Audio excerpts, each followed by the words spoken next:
Welcome back to Total Barnage. The crew are back together once again. It's a sad day. But it is a sad day. It was an extra sad day yesterday. I mean, there's lots of sad days going on. It was also a great day yesterday. It's very true. What made it great, Charlotte? Elaborate. The weather was nice and I returned. It's very true. Yes. You know. Partly true. The weather was nice, yeah. Oh, it swings and roundabouts, And isn't it? I returned. The swing was that Charlotte was here, and Ben, our cameraman, videographer, his little lad came down to the gym. Baby Jack. Very, very cute little baby Jack. It was lovely. But the roundabouts, what's the roundabouts, Roundabout guy? guy. What's happened? What's this? Pyongyang half marathon and marathon was cancelled. There was not much else said other than an email saying, we're very sorry, but we're going to have to cancel it, 3 weeks out. Where I've been putting in a lot of effort to running recently. Dash that. Right. Yeah. And so we're having to have a rethink. What am I going to do? Am I going to go? You're going to go? Well, you're not. Well, I've got the flight to Beijing. Let's clarify. Go to Beijing. Yeah, so I've got the flights to Beijing still. And we're thinking we're actually still trying to do some form of an adventure. But it's kind of difficult to kind of come up with a plan after you're really let down. But, Richard and I had a bit of a brainstorm last night and thought maybe we could do a half marathon across the Great Wall of China, then go up into Mongolia, meet some interesting people and ride some horses and hang out in yurts and do some all sorts of things. I don't know. Have a bit of an adventure out of it, but it's just trying to work out what that next thing is. And, we have been training for that event. It's now cancelled. It's trying to utilize our time correctly. But yeah, it's shit when these things happen because you have in your head, right, I'm going to do that. And then all of a sudden you're not. Yeah. And you're heavily motivated for a singular event. And then when the whole event, it's different, maybe injuries that come along or something in the process, a bump in the road. This is very much a blockade at the end of the road. But which of those things that you mentioned, which ones are legit plans that you might actually do? Oh, well, it sounds like it doesn't sound real. The Great Wall of China sounds like a joke. Yeah, no, you can traverse it. It's just a lot of it isn't perfect anymore. A lot of it is just the stairs are no longer stairs, it's just piles of rock. So there's only certain portions where you can walk along like long distances or run, and it's really not flat either. Some of the stairs are like 500 centimeter steps, so you can only imagine. 5-meter steps. 50 centimeter steps, so like half a meter per step. That's quite a big step. So it's quite a challenge. We have, by the looks of it, you can only really run 10K before the wall either gets way too busy with tourists or you get the 500 centimetre steps. Yeah, the 500 steps. You have to crank the harnesses out. 5 metre steps would be quite something. 500 millimetre steps, let's call it then. But yeah, it's going to be. We need to come up with a plan. South Korea is also an option. They've got half marathons there and marathons over there at the same time. Cool. Just trying to find other events, but it just means more travel. To be honest, we'd rather stick to just China because we don't want to do any more internal flights. We can take some trains around and whatnot, or rent out a car. Go to Hong Kong. That's a train journey, no? It's a good 8 hours on a train. You're probably better off flying. Because we're kind of like north-east corner. So Mongolia is not far. Just in Mongolia, that's such a cool place. Yeah, but this time of year it's a bit barren. I think we would just be getting into spring. So it might be greening up a little bit. But you go on Google Maps and, oh my goodness, you go on a road in Mongolia and just flat. Like parts of it are just... There's nothing going on. You cannot believe how flat it is. And there's just a straight road for like 100, 200 miles and just flat and nothing. God, it's very America. And also even Australia. Yeah. When I was flying over Australia, I was there and all I was thinking is looking out, I was like, I've been traveling for like 25 hours. I'm like, this is very flat. Yeah. There's a lot of nothing going on.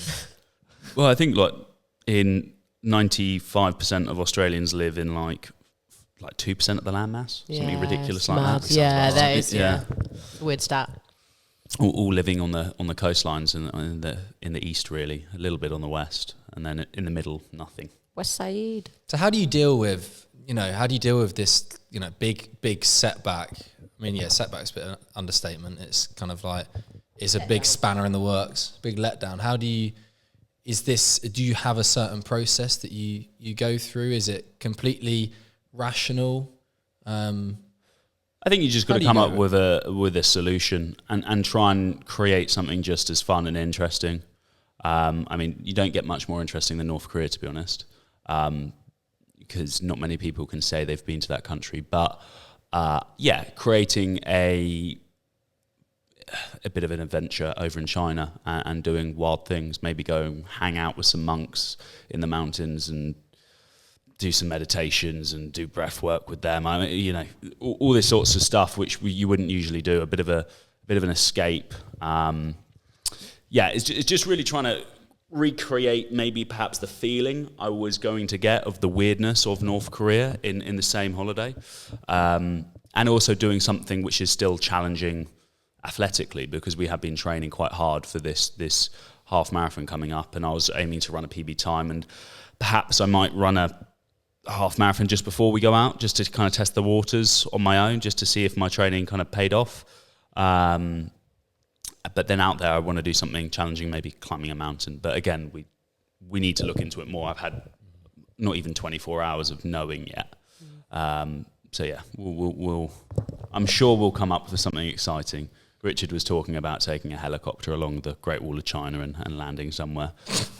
So I was like, hey. Yeah, fair enough. Fair enough. That's certainly making lemonade out of the lemons you've been handed, for sure. Yeah. Some good lemonade right there. Sweet, sweet lemonade. But it's just trading expectation for appreciation. It's cool that I even get to go on holiday to China. It would have been even cooler to go to North Korea, but still, like you gotta.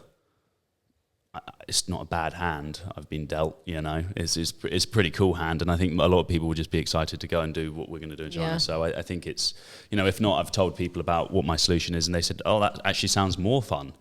And in some people's eyes, but when you get, I think North Korea is such a fascinating country, and to really kind of see what's goes on there was interesting for me, more interesting for Richard as well. But look, I'm not too down in the dumps, just a bit like, that's annoying. Expectations for appreciation. That sounds like a phrase that I might have been taught or learned or bestowed upon you, or is that one of your phrases you come up with? No, I probably learnt that when I was 5 years old. Ooh, no, not 5. Probably, I think COVID. I was doing some courses throughout. I can't remember what course that was from, but I think it was more of a kind of like a mindfulness type thing. But yeah, it's what I try and live by, really. You just don't expect much. Appreciate things when they happen. Keep churning away, working hard, and when things work out, whoop-de-doo. But if they don't work out, I wasn't expecting anything to happen anyway. So it kind of leads to you never getting let down. Do you do something similar, Charles? I think expectations is a massive thing. A lot of the times it's a false expectation or something which has been created which doesn't have much grounds. If I talk about like injuries and setbacks and uncertainty there, a lot of the timelines that I've been given, a lot of the expectations and the deadlines and stuff like that are kind of a rough guideline, not a set in stone. This can be reliably expected to happen. And when I find myself, we were talking in the last episode about just setting a random time that you want to run or something like that, or setting an expectation that could serve a purpose and like motivate you to do it. But on the flip side, like you're kind of just, sometimes you create these expectations and then you are kind of let down by them. It's a positive and a negative, really. But I think it is, you can look forward to something. And then if it doesn't work out, then, it's not that you've wasted your time looking forward to it. And it's all right then to just feel how you feel. And then you can move on to reframing a little bit later. I think that's something that I learned in the last couple of years, is really just trying to feel the feelings for what they are, and then there's always a time to put a positive spin on it. But if the situation just is how it is, you know, and you feel a little bit, you know, your expectations have been dashed a little bit in a negative way, then it's like, you know, Richard, chatting to him yesterday, seemed pretty, you know, down about the whole thing, because he's really gone hard on the training specifically for this event. And like you hinted at, it's very hard to replicate this exact event. Whereas for you, maybe, you know, you would be training and doing stuff anyway. And so the approach that you've got can make it a little bit more malleable when these things don't work out. Yeah. I mean, he never runs. I think this is probably the most he's ran in his life. Yeah. Yeah. And he's been flying. He's been doing so well. And also he has been openly admitting that he does hate almost all of it. So I've got a good question. As a coach, what advice would you give to someone who was potentially in Richard's position where, you know, he sacrificed a lot of things to kind of work towards this specific goal, and then something like that set them down? How would you approach that with your client? Look, I think yesterday, because Richard's both a friend and a client of mine, and for me, it was just instantly taking action to try and create a plan where he was like, oh, I want to feel a bit sorry for myself. And I was like, oh, fuck off, Richard. Like, you don't need to feel that sorry for yourself. But, and we've also got a place next year, or, well, if there is a next year. No. So we're just trying to make an action plan. What's the next thing? Can we get something physically challenging scheduled for the holiday? And we will be able to, whether that's hiking a mountain, running along the Great Wall of China, like, you know, we might do both of those things. So he just needs still to keep something in the diary that he's going to train for. As he's very goal driven, but it depends on the person. If you had, for me, like, it's fun training for something, but I'm always going to train anyway, so it's just an adaptation of my training plan. So, you know, after this running thing, it's not like I'm just going to pack up training. I'll just adapt it to maybe be a bit more, start training the gym again a bit more and get stronger, etc., and see progress on that behalf of things. So, it's just kind of coming up with a solution as quickly as possible, because the longer you have that kind of lag time, is the potential for that person to kind of go more off track and then, you know, break all those habits, and then you have to build those habits up again. And so we don't want momentum to be destroyed. You've got to keep that positive outlook as a coach, haven't you? For your client's behalf. So it's just all about keeping momentum and creating a plan and a strategy going ahead. It doesn't need to be more complicated than that, to be honest. Yeah, I think also to add, because I had a session with Richard yesterday, and I'm sure he won't, you know, mind me mentioning like a couple of bits, just the approaches like in the session, what we were chatting about, and it's my view on it is asking questions to pick apart exactly what you're looking forward to and exactly what drives you. A lot of time we don't really know. There might be like proximate, like kind of obvious or closely related reasons why we do something, like saying, oh, I want to run, there might be a reason of, oh, I want to enter this race just for the sake of doing the race and the experience. But you dig deeper into the experience and the adventure of it and what you can build by going through that process. And then you find a little bit more about what you enjoy about it. And just asking, you know, Richard, what he really gets out of adventuring and these sort of trips. And he's telling me loads of stories about crazy stuff down in South Africa, and in maybe like Zimbabwe, and just like crazy stories, and going into that narrative and those memories of exactly what it is about the kind of the pursuits that we have that really make you feel alive and that drive you towards it. I think a lot of the times we can put maybe one motivator on something and say we're driven by this singular thing, when actually it might be a whole umbrella of little things, probably more quality than like quantity, and probably a little bit more like experience-based rather than like metric-based, to really get the most out of the experience.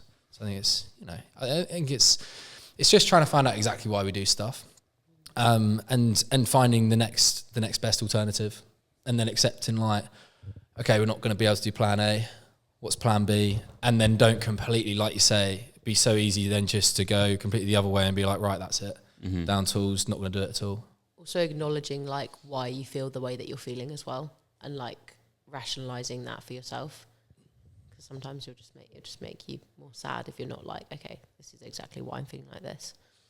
Yeah, how long, Charlotte, how long would you personally kind of give it, like feeling the emotions of the situation and then reframing it, you know, into a positive way or rationalizing it in that sense? Do you have a certain length of time naturally that it happens? Yeah, again, it's quite dependent on kind of what the situation is, right? But I've never been someone to kind of dwell on stuff for too long. Like, I think if I've got a client or someone comes to me with like an issue that they've got, I like try to kind of take a positive spin and like, you know, not in like a toxic positive kind of way, but I just sometimes think there's no point dwelling on stuff for too long, because once something's happened, it's happened.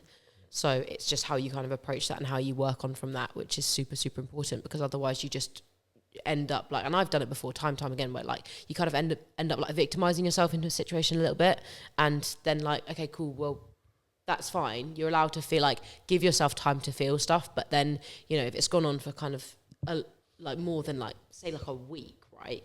If it's something that's quite severe, you just got to say like, okay, well, how long am I going to sit in this kind of lull for? How long am I going to sit my shit for? Yeah, and like, the shit's going to stink, right? Like, and like, if you're just feeling sad the whole time, it's going to start disrupting your life, and then that's going to just have a knock-on effect. So it's about trying to, you know, feel the feelings that you're having, but then, okay, cool, how can I move on from this? How can I make lemonade out of the lemons, right? You've got to... I still don't really know how you do it, but yeah. Get some sugar. Cut them, you squeeze them. And then you sweat a lot. And you step on them. Oh, right. Like they do and then grapes. you rinse We try the it t-shirt. Yeah, electrolyte lemons. But yeah, it's important, man. You don't want to ever stick in like a negative mindset for too long. And I found myself doing it in the past. And I think hopefully I've learnt my lesson by now, but I'm sure, you know, we're only human, and sometimes you will just fall into those lulls. But. Do you know what it all goes back to? Go on. You ready? Well, Don't think. For goodness sake. Just don't think. Just don't think. Yeah. You know, just Feel. don't. Yeah, but how does that... Wait, how... Well, actually, go on. Just go numb, because it's a really good coping mechanism. That doesn't sit right with me. Uh-huh. Go on, why don't think? Huh? Why would not thinking Well, because look, the clouds look quite nice today. And I think about the clouds. Listen to the birds. But you just talked about creating an action plan. Surely that requires some thinking. Oh, once you thought about it, then you got your plan. You don't have to think about it anymore. Yeah. So no overthinking. Well, that's it, Charlie. I overthinking. think I trust myself enough to create a plan somewhat good enough that it's gonna, whatever the outcome is, it's gonna be somewhat good. And then why think about it anymore? Unless it's like a really important financial decision, like perhaps there needs to be some more thinking there. But you know, like you put your brain to it, you create a plan, and then that plan's there. And if you're really if you keep finding yourself thinking about it, just go back to the plan, adjust it if it's needed, and then you can stare at the wall and watch paint dry. As and they say on the Compare Compare the peace with Meerkat. yourself. You know, Simples. because if your mind's wandering all the time, that's no fun.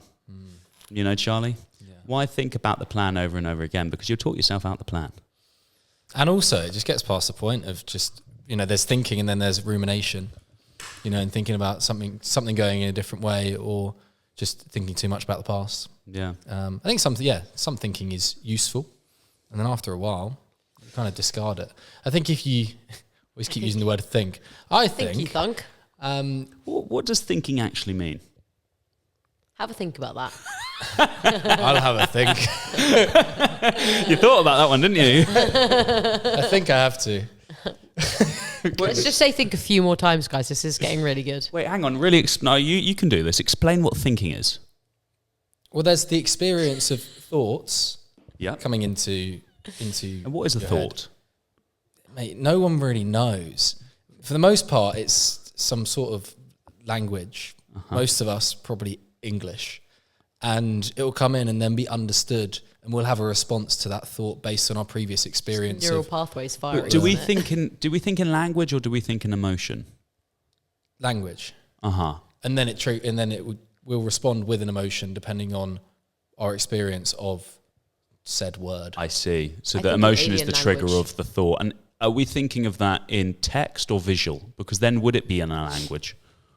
I see it visually coming across So then it isn't language, is it? Different people think. I see the words. See different stuff. I see the words. You do? Yeah. Sometimes I see the words out in front of me. He's a genius. Why? He is. It's Why a secret because you see numbers and stuff sometimes. Yeah, but some people Yeah, have I'm like that meme. I'm like that meme where they put the triangle in there. But people's brains work differently. Some people see stuff as images, and some people do see stuff as like words. I knew it. In their brain. No, he's a computer. What do you see? He's AI. I see ones and zeros. 001 I just think you constantly see numbers and like calculations in your head, like constantly, and then you come up with answers. That's how I think your brain works. Okay. And it's just a constant web of words and calculations going on, and then you spit out answers. But your thinking might be different to my thinking. Yes, it could be. Definitely is. For sure. But Charlotte, what do you think thinking is? I just have a monkey with symbols in my head that goes. That's the sort of answer I wanted. Well, Charlotte's thinking's different now. Yeah. You know, your thoughts are different. Yeah. Do you want to share the news? You're going to share some of your medication with me? Come on. You're not having any of that. You can't taste this candy. I'm gagging for it, to be honest. I just want to try it one day. Have you ever tried ADHD meds at all? Yeah, I did it. I did Ritalin at school when I was doing that's my what I've got. A-levels, and I never felt more robotic in my life. I was like, do, revise. I tried modafinil. My brother had modafinil, and that's not usually a prescribed ADHD med, but people with it do use it. It's what the Marines use to stay awake and alert. Yeah. Yeah, maybe I revised for one whole night. That's got to be some serious stuff. Oh, it was fucked. Maybe it was that stuff I took. Wired after one of my. I did it in my mock just to try it out. I did well in that exam, but retention, I didn't find it was so effective. I think it made me very knackered, it made me productive, but I didn't necessarily retain what I was revising. But this is a while back now. But yeah, no, I've been we spoke about that, didn't we? Got officially diagnosed. Yeah, but you're on the meds now. Come on, tell us. Yeah, so I tried the meds. Well, great story, and you guys have already heard this, but I got given 2 bottles of Ritalin, and you're supposed to do something called a titration period, which is where you kind of like increasing the meds or just seeing how your body responds to them. And I was supposed to start on, it says 17 micrograms. The bottle of mine says 18. Anyway, let's not get into specifics. Supposed to start on 70 micrograms for 2 weeks. Have a review. Is it weight dependent? Like, yeah, I think okay, so. Gotcha. Have a review, and then we're increasing my dose to 27 micrograms. So I picked up my prescription, went to start my titration period on Saturday. Took one of the tablets, and then Sunday took the same one. And then I realised I'd taken the higher dose by accident 2 days in a row instead of the starting dose. So I'm on the starting dose now. So yesterday I clocked it and I was like, oh my God. Was it clear and obvious or not? No, because they're both just in the same looking bottle, but I just didn't read the text on the bottle. Classic ADHD Classic move. ADHD move, just literally like impulse. Okay, cool, let's just chuck a couple of those in my pill box. But it was quite funny because to be honest, I took the 27 micrograms. Didn't really do that much. But I definitely noticed and like my clients, like Petra called out that she's like, oh, well, you're counting both of our reps now. Like they were doing slam balls at a slightly different time and I was counting both of them. She was like, you never did that before. You're like Rain Man, Rain Woman. Oh, it's like limitless. Maybe she's seeing numbers in her head now. Yeah, I am seeing numbers. Welcome seeing to my numbers world. and monkeys. It's multiple things. But yeah, I mean, the first day I took it, obviously I wasn't supposed to take that high dose, but I actually got quite emotional and I did document it a little bit because I took it and my brain just was quiet. It was quiet, and it was on a Saturday morning. And usually Saturdays I get really stressed, I get very anxious. I feel like I try to be really productive because it's the first day of the weekend. Let's try and get loads of stuff out. You know, do some stuff for social media, do some stuff for work. Like, how can I boost this? How can I like increase my clients, etc. And it was quiet, and I was like, cool, I've got this thing to do. Did that, this thing to do, and I was just sitting there. And I was like, I don't feel stressed. It's a stimulant, but my brain was like, it's great. I definitely noticed. I think I am a bit more chilled. Obviously, You're like a meditating frog right now. Yeah, that's what I'm seeing. If you were green and had tongue out, get a fly. Get a fly. Because guess Open what? the I could door. focus on that specific fly instead of everything at once. I probably could. You could probably count every fly in the room at once. Don't set me that task. Well, speaking about the room, we didn't even get into it. I'm going to What return room? to your Oh, yes, ADHD, good. Charlotte. But with the room that we're in at the moment, we're in the studio in the gym. Yeah. Well, we introduce it. I think it's quite a nice location for it, to be honest. I think it's better than the living room at my house. And I don't know. Yeah, I'd agree. It's good lighting. It's good lighting and it's got an interesting background. We get the old barrel in there. Yeah. Ooh. Ding dong. We could do that for announcements, perhaps, you know. Oh. Charlotte Knudsen has started her ADHD medication. Oh dear. Charlie thinks in numbers. Right, enough of that silliness. So going forward, Charlotte, your mind's a little bit more quiet. Yeah. You're able to focus. Yeah. How does it feel to? How's that experience? Because it's novel, right? Like very novel. When I was documenting my experience the first day I took it, I just again went a bit emotional. I just went, oh, this is how normal brains are supposed to feel. I've been missing out for 26 years. Yeah. Like, it's just mental.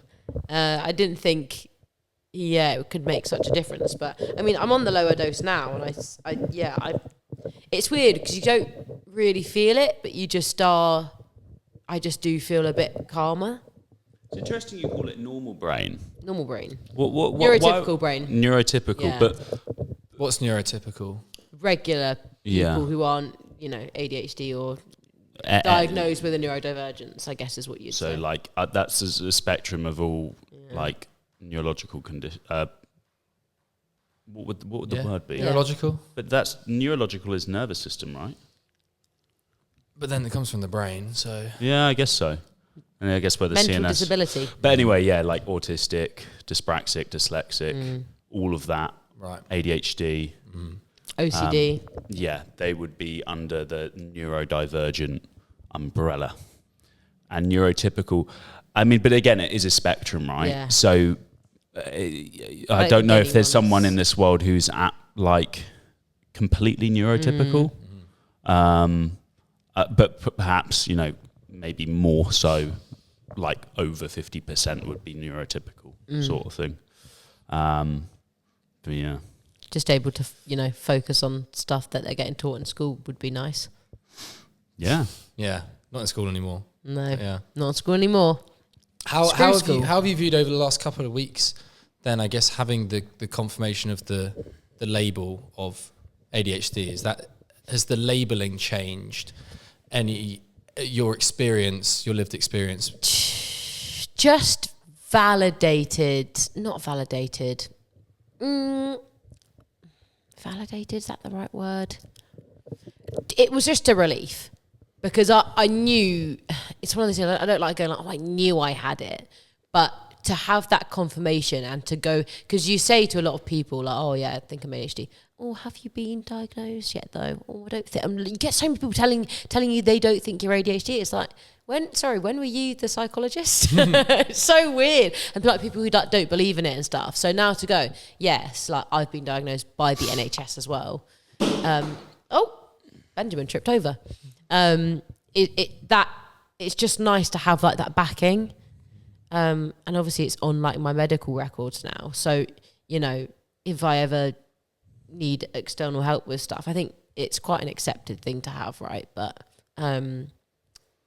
you can like actually say, hey, my brain sometimes needs you to repeat the question a few times because sometimes I don't soak it in. I mean, you noticed before in the podcast, like when you asked, like this time I've been tuned into everything you guys have been saying. You actually answer questions. I've done podcasts with you guys before where you guys were talking about something and Charlie asked me a question. I'm like, oh, sorry, what? Yeah. No, I tried to like answer it. It just sounds awful because I was just completely tuned out. I wonder if they're going to do a dyslexia pill where it makes you spell better. Wouldn't that be amazing? Makes you spell better. It sounded like you said bell better. Makes you spell better. I think you said dyslexia pill. Dyslexia pill, yeah. Make you spell better. Yeah. I don't think you need to spell better. Your spelling's just fine. It would actually be very I was counterproductive if you were to spell well because I've got used to your dyslexic spelling. Yeah. Agreed. If you were to spell well, I'm like, I don't know what you're trying to spell. It's too spooky. It's just phonetically, but then sometimes even worse than that. Yeah. What was the word that got me especially because did you especially? Yeah, I attempted.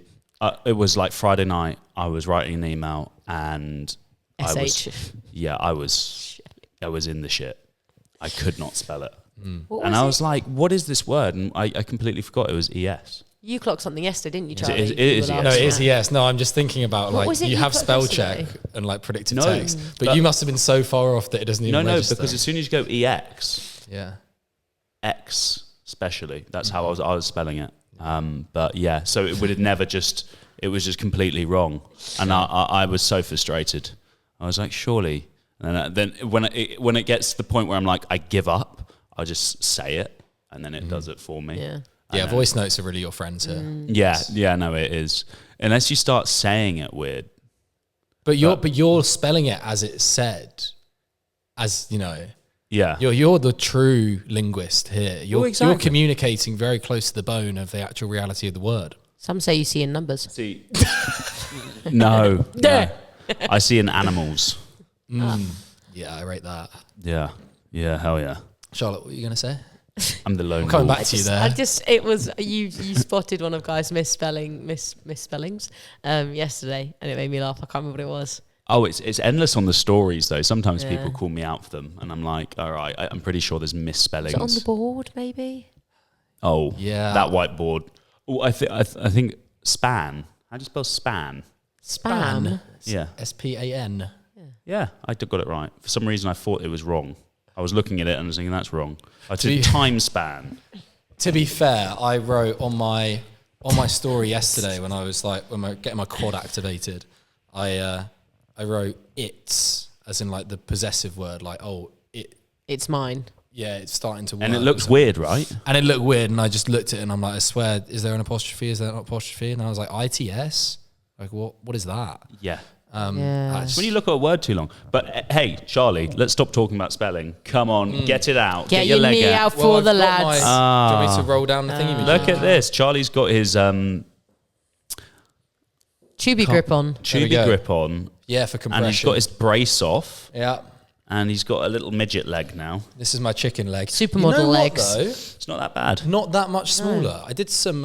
Okay, Did you do some measurements? We're gonna play a game. Yeah, we're gonna play a game. Is guess how thick my leg is. Right. Can you tell us the? Guess how thick Charlie's leg is. This segment is brought to you by Iron Brew. No. Iron Brew. So first, Alex, the physio, did a measurement around my VMO. Yeah. Okay. On my left side. Okay. What was it? Yeah. Yeah, I'm getting there. Fucking hell. Okay. Let me do a guess first. Right? No, you're not allowed to touch it. You're not allowed to touch it. You're not allowed to touch it. That's cheating. Give me any numbers. I want to go completely blindly. All right. Okay, talking to the mic. Let me hold I can't. No. What's this camera angle like? Guy is currently feeling up his own leg. He's wrapped his hands around his own leg. Sponsored by Love Honey. Yeah, don't go too hard. He's now thinking. Wait, I wonder Guy, what's going through his brain. Guy, why are you sliding your hand up Charlie's thigh? Well, no, that's next. We're just doing the VMO. Did you do centimeters? Centimeters. This segment I is only sponsored know by. inches. Okay, go for inches. I'll convert it into centimeters. Do you know how to do that? Was it? Is it two? He sees is it numbers. 3.2 centimeters to the inch? How do you know that? Is that right? No. All right. 2.56. So I would say. Stop it. I'd say that there is roughly about 14 inches. And that's about 13.7 or 13 and a half. Wait, so you're saying they're basically the same? Yeah, they're not far off. Mm-hmm. They're really not. Interesting. I think it's because there's a bit of inflammation, or maybe because this leg's more bent. Hang on. It's going again. The thing is, if you're not watching the video of this makes for terrible listening. Guy's now gripped my leg again. I feel like he's going to pull my leg off. Should we just... Guy's pulling me off. No, there's only about an inch different there. Okay. So you think literally just 2.5 centimetres different? Maybe 3.5 centimetres. For your lefty. 3.5 centimetres. But I'm calling that 14 and calling that 13 and a half. So left side in centimetres, 46 centimetres. What did I say? You said 14 inches, which is only about 35 centimetres. I'm going to say 42. on your right side. Fuck. So 46 that 46 side. 46 on my left. I'm going to say 42. 40, 42, 43. 39. Really? Clock. Yeah. It wasn't that bit. No, it wasn't that 39. different I with was my hand gonna say measurements, though. 36. See, I just thought it was going to be a lot less. Let me grip your leg again. No. Then we go up my thigh, which is why this is going to just be a visual episode, a visual segment. On my left, it was 56. Okay, it's 40. 48. Let me just touch it again.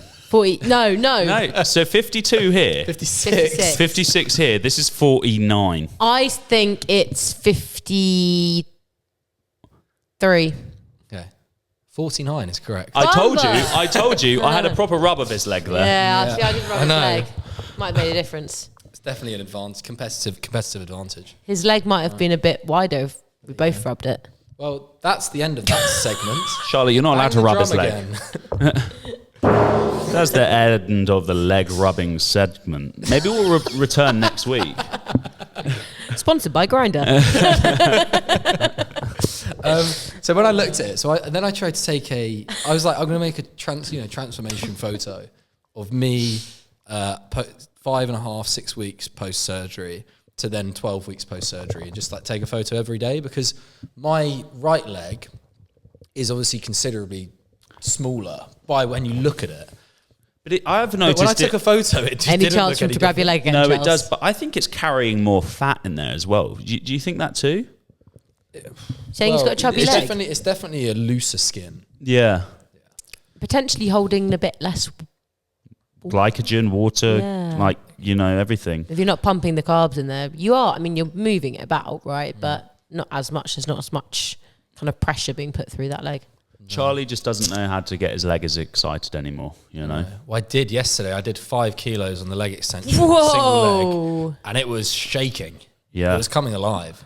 It was vibrating, was it? Yeah, it was. It literally was vibrating. It was like, I don't know. It was just kind of spasming. Twitchy leg, Twitchy leg. It was good. The nervous system was waking up. I haven't done a quad extension in quite some time. Way too many of those. I haven't done any isolate. Well, I do like isolation sessions in here, but on my hamstrings and my glutes, but never my quads.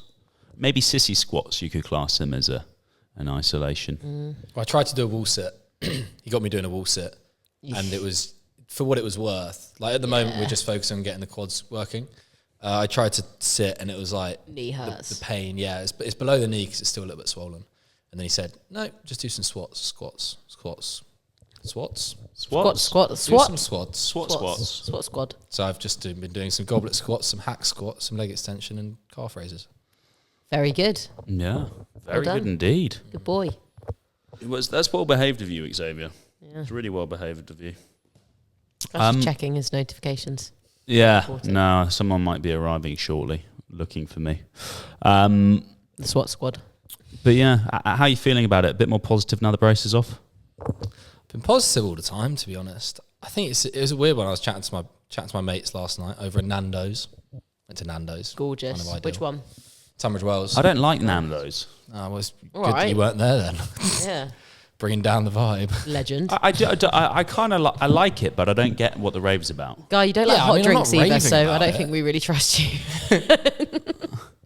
I don't like Nando's. I don't like hot drinks. I know I don't dislike it. I just don't get why everyone goes mad for it. It's just a good stand. Like it's just you get the same thing every time, right? It's like kind of like a Waggers. Like it's Yeah. nothing crazy special, but you know that you're going to get pretty much standard each time. Yeah, Safety, isn't it?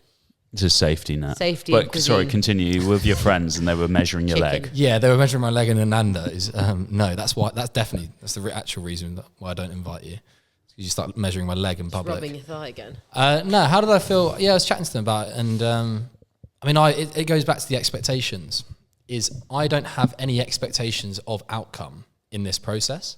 Yeah, I have full trust in the physio to do what I need to do, and the first couple of weeks, it's just like, right, recover, get my nutrition sorted. It's just doing doing things and making sure I'm just chilling out. And then now it's just making sure I'm doing all the strength work. And when the brace comes off, like if they said to me, oh, something's happened, you need to be in the brace for another 10 weeks, now I'd be absolutely fine with that. It's the process. Yeah, like I've had quite a lot of uncertainty the last couple of years. And so I'd never really anchor myself too much towards a certain date. And also, to be honest, I've just been really enjoying all the training and all the rehab. I've been enjoying the ski erg, which now I'm back on the bike. You enjoying the bike?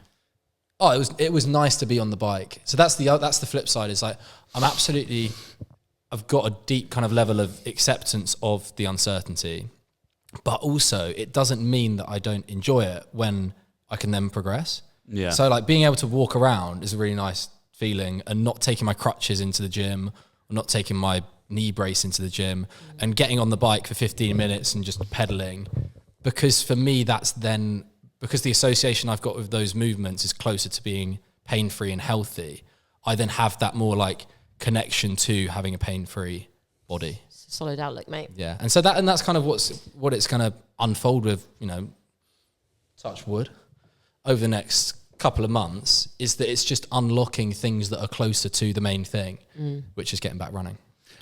What about like an elliptical as your progression? Is that a viable option yet?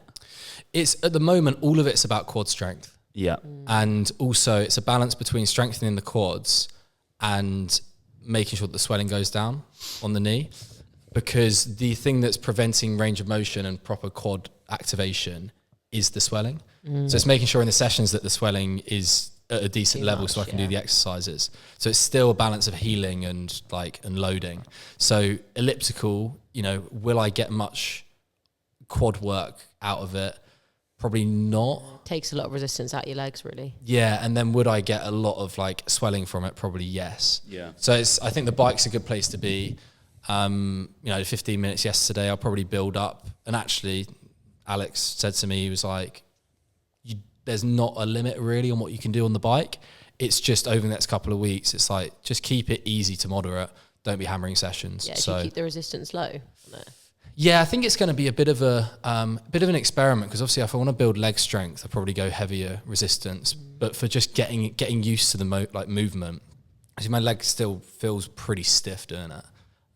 It's just going to be a natural just adjust it experiment. But it does mean that for my hard sessions, I'm going back on the ski erg. That ski erg is not.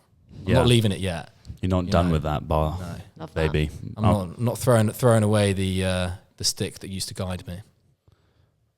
Love that. What does that stick look like?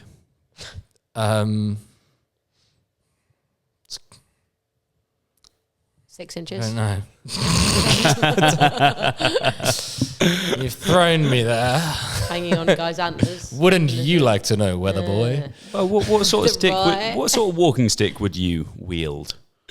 A wooden one. A wooden, yeah. But what shape would it be? A curly wooden one. A curly. Elder wand. I like the curly one. Would you have a big pearl at the top? A candy cane. No, Pearl, no, candy like cane? a big Same diamond at the top, or like a big gemstone put into the wood. Moonstone. That'd be pretty cool. I would have a C at the bottom that is like metal, so I can heat it up and then brand people with it. Just to see. Aggressive approach. Just in case they try and steal the ski erg. Where would that be? Would that be right on the bottom, or would that be on the side? It depends how many times you keep touching my legs. No, Charlie, are you talking about branding me? You naughty boy. Yeah, no, there's nothing like a good walking stick, Charles? Maybe you might need one at some point in your life.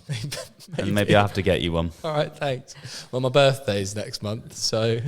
Do you know what I've been looking at? Go on. Forging a sword.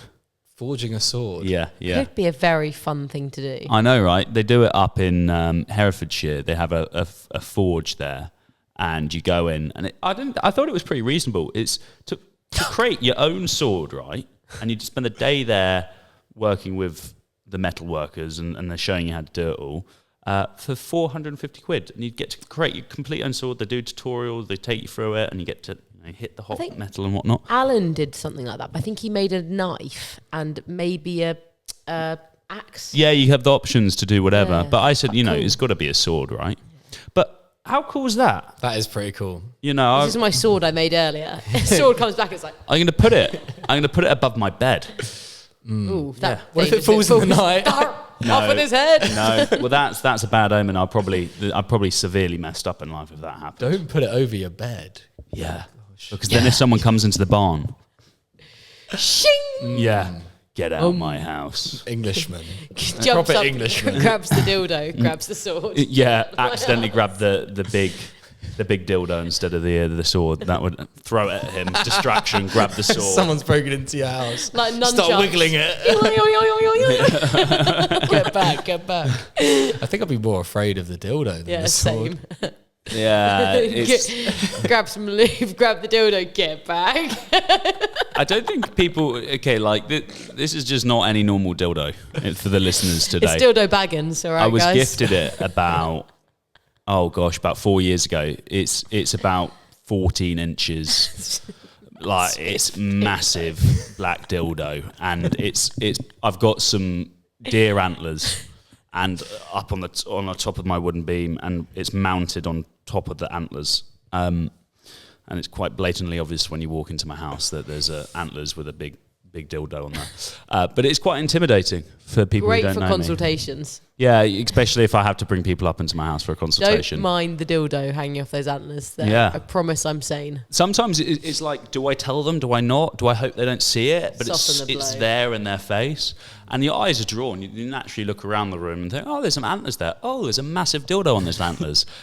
Oh, nice to meet you for the first time, Guy. There's a flying pig hanging off the beam. Well, the flying pig's good luck. Yeah. Flying pigs have always been good luck to me. I don't know why. Well, I do know why, because pigs can't fly.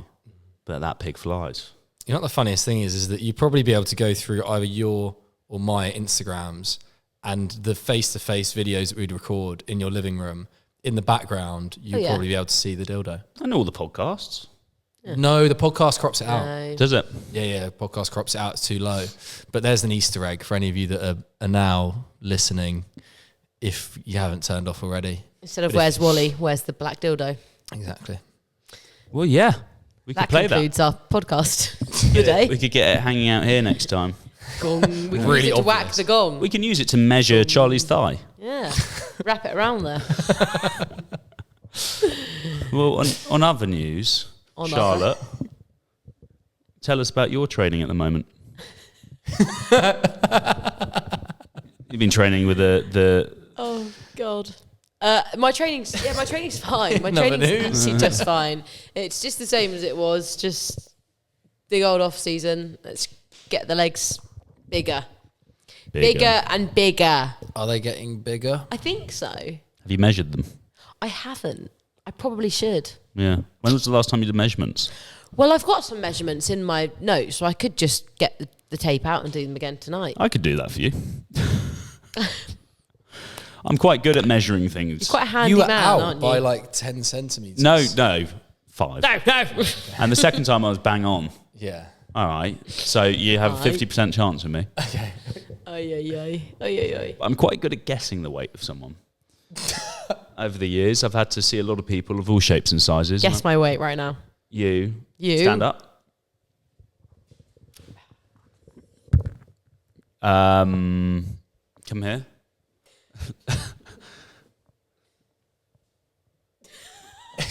Guys punching Charlotte. Probably like 72, 73. Bosh. 73.1 this morning. Damn. Right, stand up, Charlie.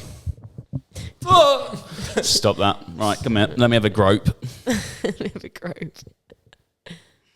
Yeah, you're probably about 10 kilos heavier than I, like 82, 83. I think I'm 83.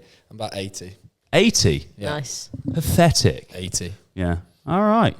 It was, do you know what it was? It was the thickness of this. Oh, okay, and not Very the much. thickness of So, whatever Charlotte's wearing. The same thing. 82, 83. Yeah. Tick. So, you know, we go up in 10 kilo intervals. That's fun. You're 92, 93, are you? Yeah. Yeah. Ben? 103?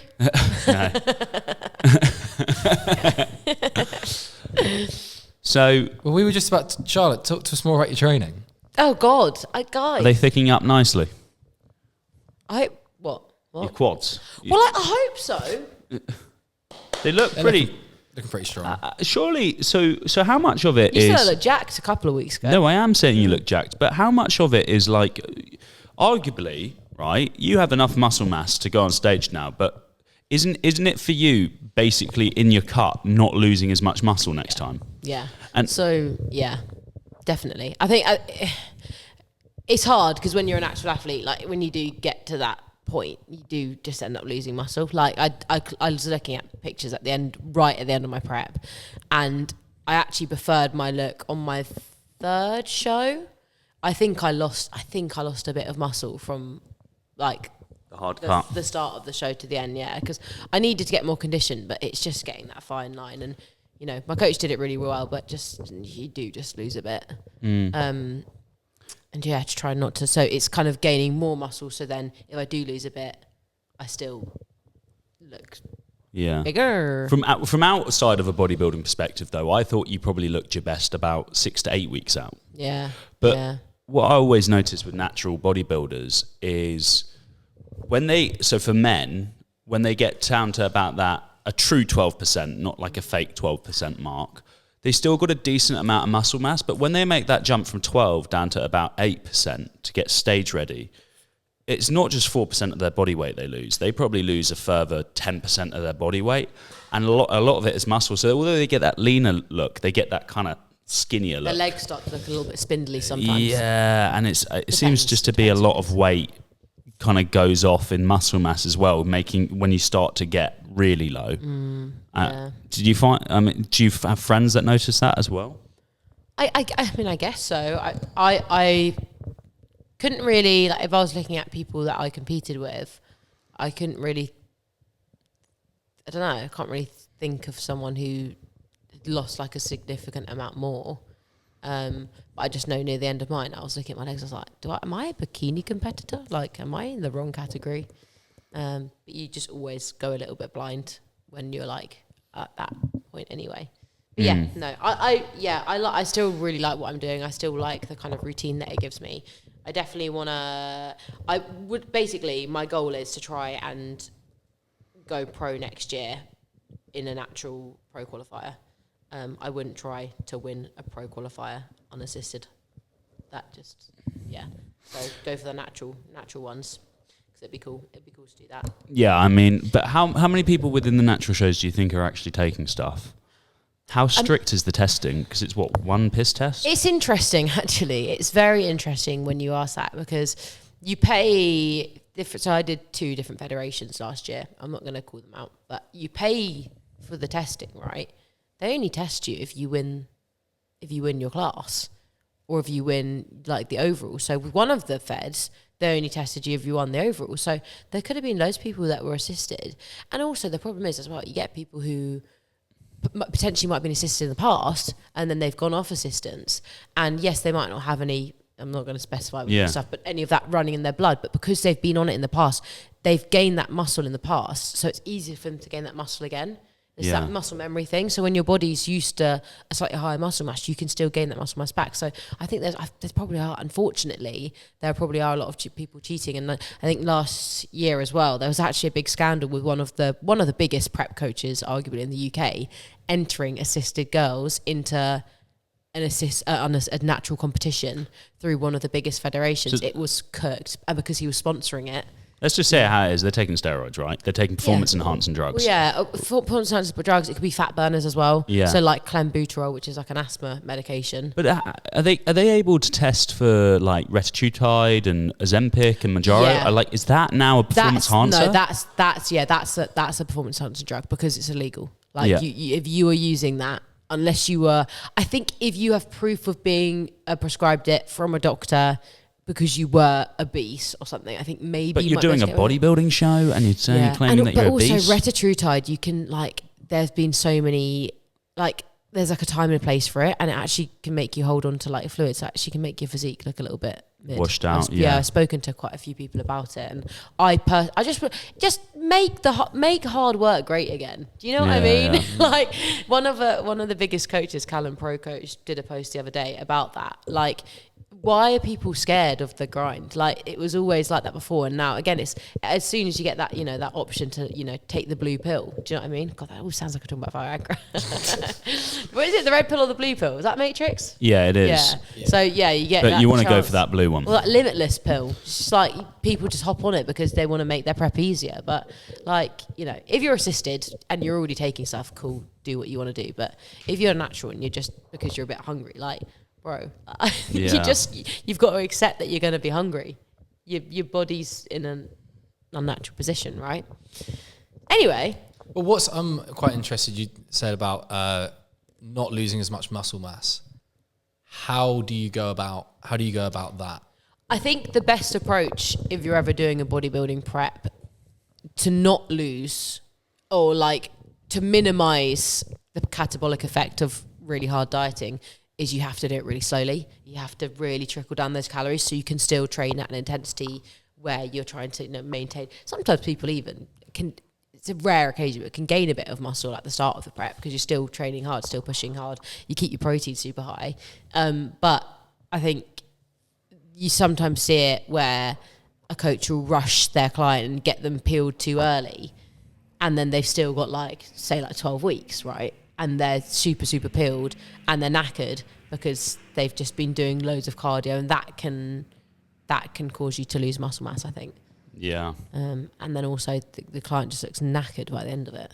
So how much difference would you slow the process down of cutting? How much longer are you saying would make a significant difference? I think usually it also depends how much weight the person's got to lose. But I mean, you can usually see, Wesley knows, you can usually see the kind of bog standard time for someone especially doing a first prep, is about 20 weeks plus, 23 weeks is it's a nice slow prep, and it just makes the transition into it easier as well if they haven't kind of been on plan in their off season.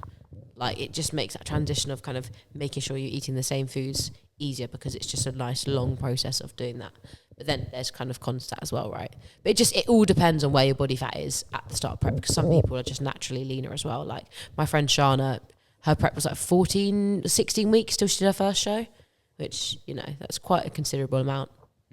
Less than some other people. Some pros was a 12-week prep. Wow. But does that depend on how much weight they gained in the bulk? Yeah. If you're starting a lot softer, it's always that, my coach says to me, what you gain is going to have to come off again. So it's with off season, people will use the word bulking. We've spoken about this before, I think. I don't like to, especially with female clients, I think specifically. It just depends what people's outlook is on stuff. But I think if you have, it can, I feel bulking can come with a bit of a negative connotation, right? So using the words improvement phase or a growth phase can be a little bit better for some people. So some people would go, oh, I'm bulking so I can eat this. Oh, I'm bulking so I can eat. I was literally having this conversation with my client last night. It can be really easy to kind of switch your mindset, and then you end up overeating in your off season because you think, okay, well, I need to grow, so I'm going to eat this muffin, but that's not going to help you grow muscle really. Might give you energy, but if you want to grow and be in a surplus, a smart surplus where it's not just a load of crap food. Bodybuilding 101. Bodybuilding is I've never chose to compete in it just yet. Maybe at one point in my life I will, but it's an interesting thing. I think it for me it appeals to me more so the discipline. But I just, because it is a sport littered with performance enhancing drugs, there's for me, if I was to ever do it, it would all be about just myself and seeing what I could do. Because, of course, because it's just so hard to tell, people taking, even if it is just a small fat burner, or they have done steroids the year before and they've come off running test, and it just gives people unfair advantages.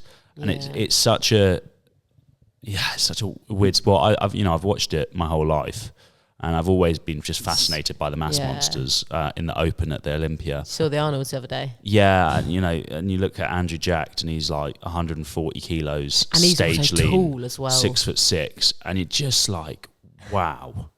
just what a freak in nature. Yeah. Like it almost reminds me of Ronnie Coleman. It's so impressive, but it is an interesting. I mean, I love it, but I also love other things. But I think that's why it's nice that we've got like us three doing different things. It's nice that we've got that variety to talk about on here. But it's such a controversial sport as well. Oh my God, so many people hate it. Because it's just, I mean, like, it's subjective, right? And yes, they're judging who's the leanest and who has the biggest muscles and who has the best flow of their physique and the best posing routine. But then when everything is just such fine margins, it really kind of comes down to subjectively who was the best according to the judges. And it can lead to quite a lot of disappointment. You have to have thick skin. Yeah. Because the judges don't care about your nan dying 2 days before your show, or it's crap that happened to you, or how hard your prep was. They just care about how you look on the stage. And you have to.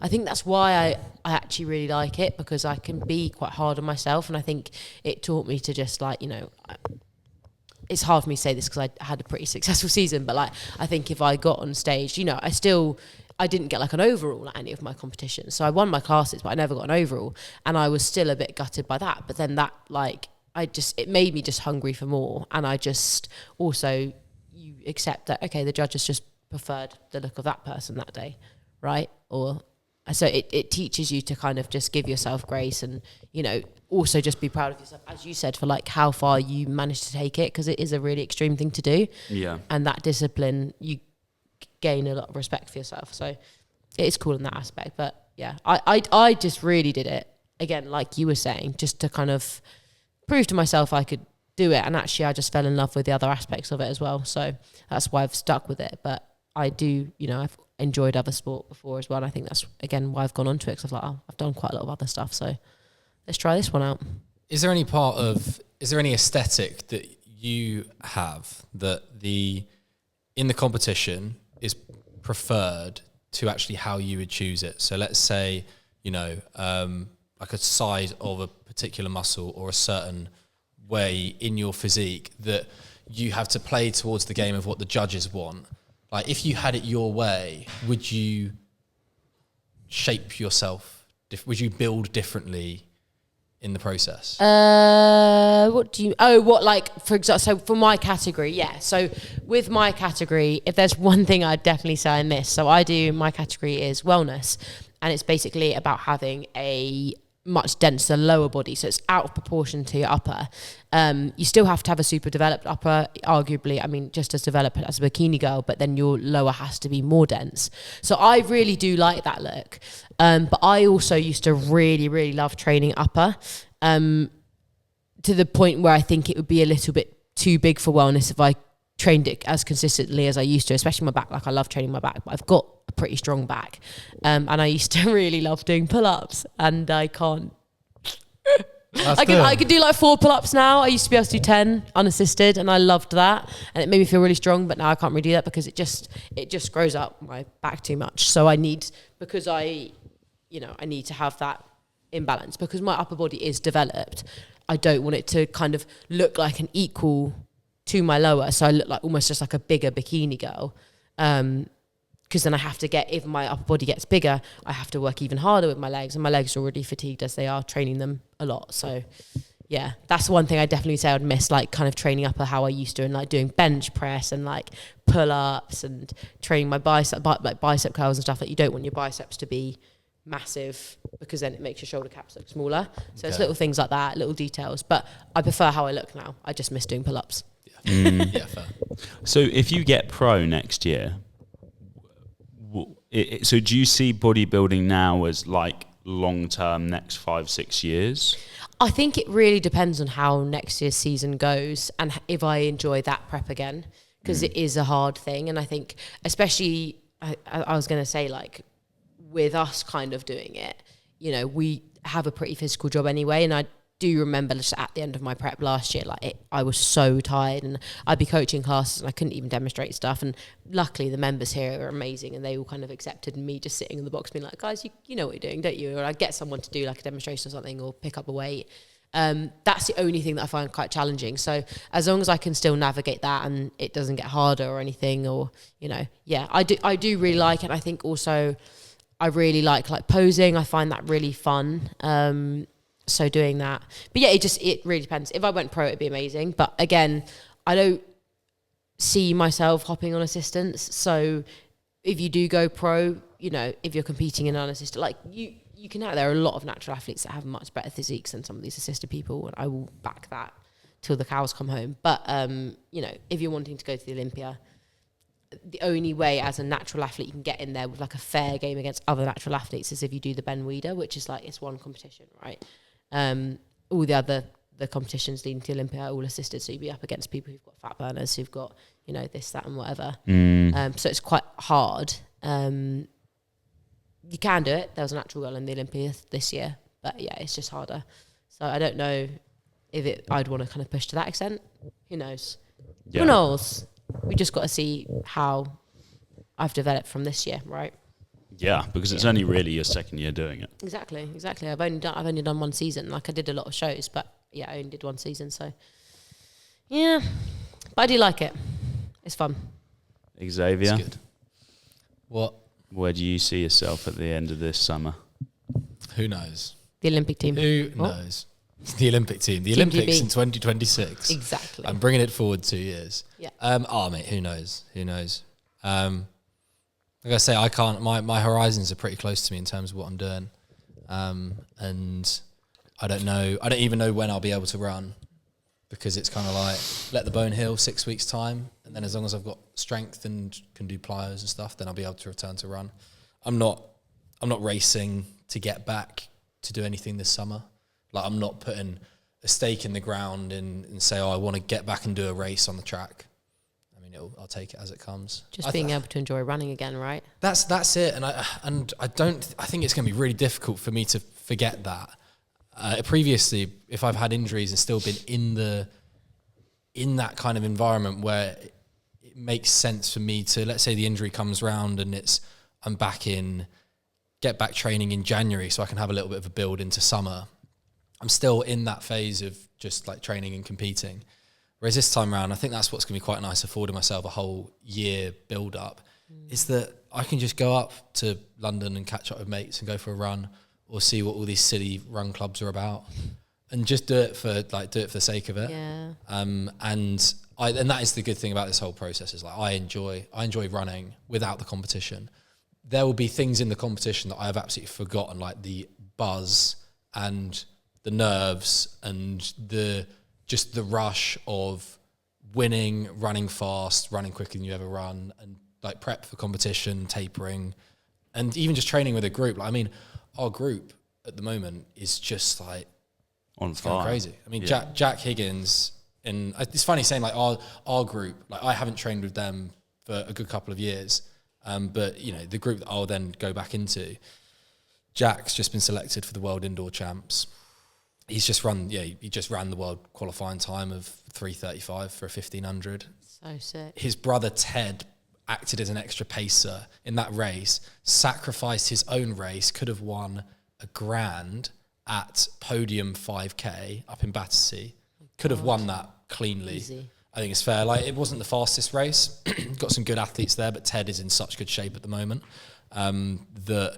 he sacrificed that race. He then went up to Glasgow and paced his brother around and pretty much jogged the last 200 because he paced him to 1,300 meters. And so he's kind of an unsung hero in that case. Would there be, so let's say if you were pacing and then you actually noticed, oh my goodness, I might get my personal best here. Mm-hmm. Would you keep going? Yeah, it depends what kind of race it is. You got it on Strava. You're getting, He'd give you kudos. the way that the pacing works is that for the most part you'll be pacing more than one race. So you're getting paid to run multiple races. I see. So if there's a whole evening of open meets, I might be pacing, let's say I pace the A race, right, where I'm going through in a certain time. Let's say I run through 51 seconds or 50 seconds through 400 meters. Let's say for some reason I get to 600 meters and I'm still feeling good. I probably wouldn't get to 600 because I'll drop out at 500 and let the race go. But you're very unlikely, unless it is a singular race, or let's say that. And how much % of the race would you pace for? Probably you're looking at about 60%. You're looking probably about Damn. 2/3 if you can. A Okay. really good pacer. I mean, it helps so much. Like in an 800, you can't underestimate, once you go through the bell, so once you go through one lap, that next 200 meters can make or break your time for the whole race. Because naturally you hit the bell, you've gone out pretty hard, you then settle into a rhythm, and naturally as soon as you settle into a rhythm, you actually start slowing down. And then people start to queue up and wait for a kick, and if they want to win the race, then it could turn into a tactical one. So if you were to pace at 800 meters, you would want to do 600 meters of that paced? Naturally you'll go to 400 if you can, and someone might specifically request it, go to 500.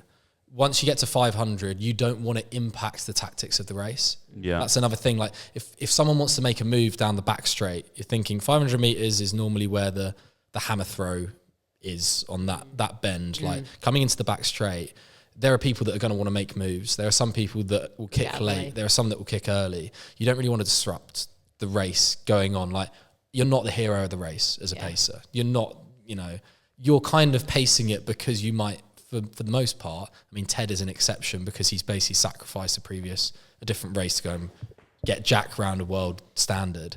Is if I was good enough, it is most likely that I would be in the race myself. I see. And yeah, there might be the odd chance that I might come back after a while, and down at like Tunbridge Athletics Club, there might be an open meet that someone, let's say, wants to break 150. Like me, yeah. Like you. Yeah. So if you come down, you want to break 150. Yeah. I'll say, yeah, I'll pace you round to 600 because I know that I'm capable of going round in, 121, let's say. The pressure to be a pacer, actually. It is a little Quite bit nerve-wracking. stressful, yeah. Yeah, but I could take you through, like, if I don't enter as... There have been people also that have entered, and this is a bit of an interesting one, especially for getting women's qualifying times in open meets where it's a mixed open meet.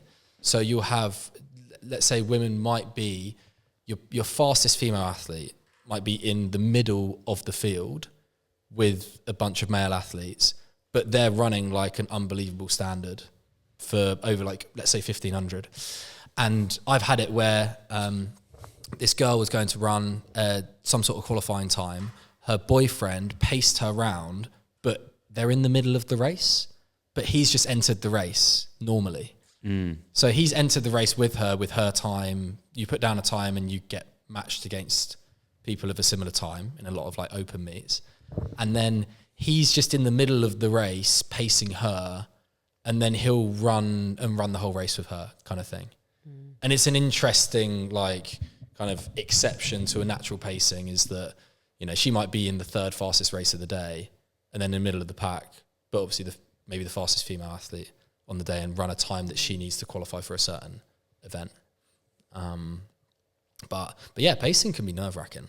Yeah. Like you're there, and this is the whole thing about like you got to be spot on with the timings. Like if you're out, and this is a big contentious thing in the 800 meters because if you're out by half a second or a second, it really messes up the race, especially if you go off too quick. And then there's a secondary thing, which is like you'll be given a time to go through 400 meters. Let's say it's 51 seconds exactly. Let's say you'll get a lot of pacers will be 400 meter runners, not 800 meter runners. And the way that you run a 400 meters is you go out pretty hard and you've got a really good first 100, 150 meters. And then you run a significantly slower second half of your race, right? You're heavily you've got like positive split that. In an 800, because 800 you're running 2 laps, there's no point in going out really hard for the first 200. You're just going to build up too much lactic. And then positive splitting the next 200 meters. So let's say running 23 seconds, then 28 seconds. You're averaging 25 and a half, but you've just dropped to 28 second 200, lost all momentum. You then need to pick it up again. So it doesn't benefit some 400 meter runners pacing it because they go out way too hard. They run through 400 in the right time, but they're really not helping the race at all. They're just running it for the sake of it. I see. You want to be a good pacer is, half a second in front of the field, dragging it around, having a check behind, making sure that people are willing to go with you. Sometimes, especially if there's prize money involved, they'll just all make it a tactical race. And then the pacer's out there like 30 meters in front going, what the fuck's the point of this? I see. You want to make it as consistent as possible. You want to go as far as possible. But naturally, let's say that if I were to, and this could be a real possibility, if I wanted to pace some races and just get back on the track for the feel of it, I might do 3 or 4 in the evening of different types of levels of races at these big British open meets.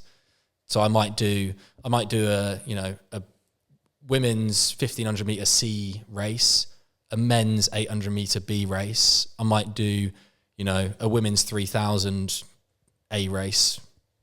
Most likely not, to be fair. I'd probably have to run quite far. Yeah, that's a long race. But we do multiple races, so they probably wouldn't be very happy if and the people that I end up pacing a couple races later, I turn around and go, sorry, mate, can't take us through in that pace because I decided to run the whole race back then and then blew up. So as an 800 meter runner though, okay, this is a little bit off topic, but how many miles are you running in a week? Personally? Yeah. As an ideal week, obviously. Yeah. So I've ranged from probably 30 to 50 miles a week across my career, with the peak, me probably being in the best shape of my life before I went out to the US at 50 miles a week in winter. Were you fastest? Yeah. But so for non-runners, that probably seems a bit mad because you're only having to run 800 meters. Mm-hmm. You explain to us why 50-mile weeks are beneficial for you running 800 meters. Well, for me personally, 50 miles is probably the most I can handle, let's say, before you sacrifice like quality. But if you look at the 800 meters as a race and you look at the systems that you use in it, it's taking just under 2 minutes. So it's in between that anaerobic and aerobic systems. So some of the best times that I've run for 800 meters, I've actually been very aerobically strong. So I've got a really good engine and a really good like aerobic system. You do get a lot of people. So the better I can run a 1500 meters, the better I can run a 5K, the better I'll run an 800. I'll go kind of over distance for that stuff.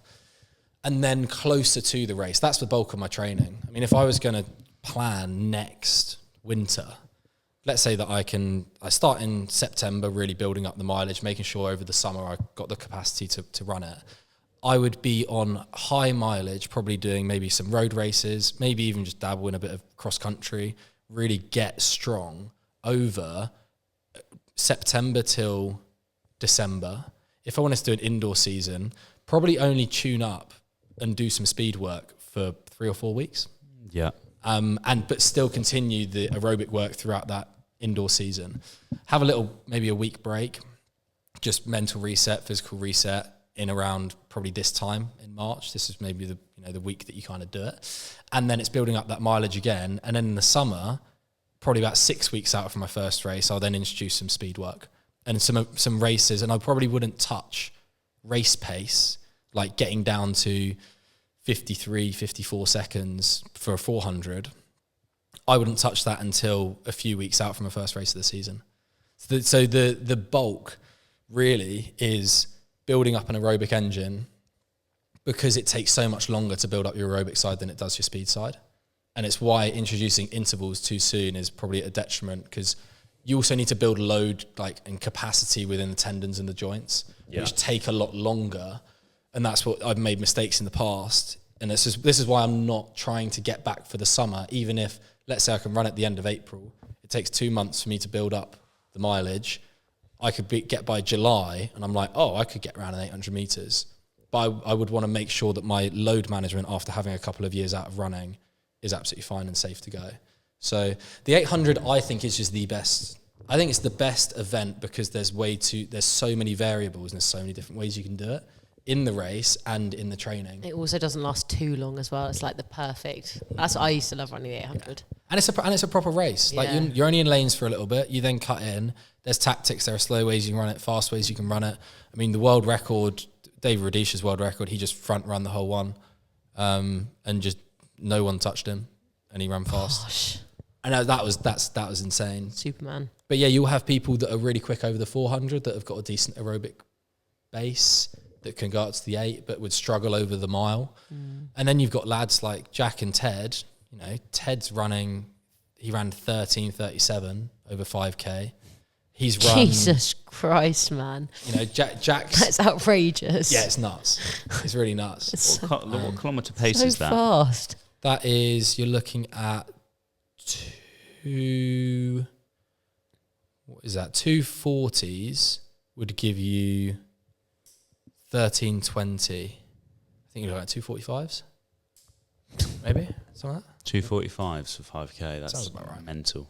That is just so. Yeah, 13:45. So it's quicker than that. It's Yeah. quicker than that. But yeah, I mean the most you see the half marathon world record got broken at the weekend. Yeah, 57 minutes. 57:20. Now that's 4:23 for the mile, What the hell? which is 2:43 per K. Which is mad. Brother. But yeah, the 800 is a perfect blend.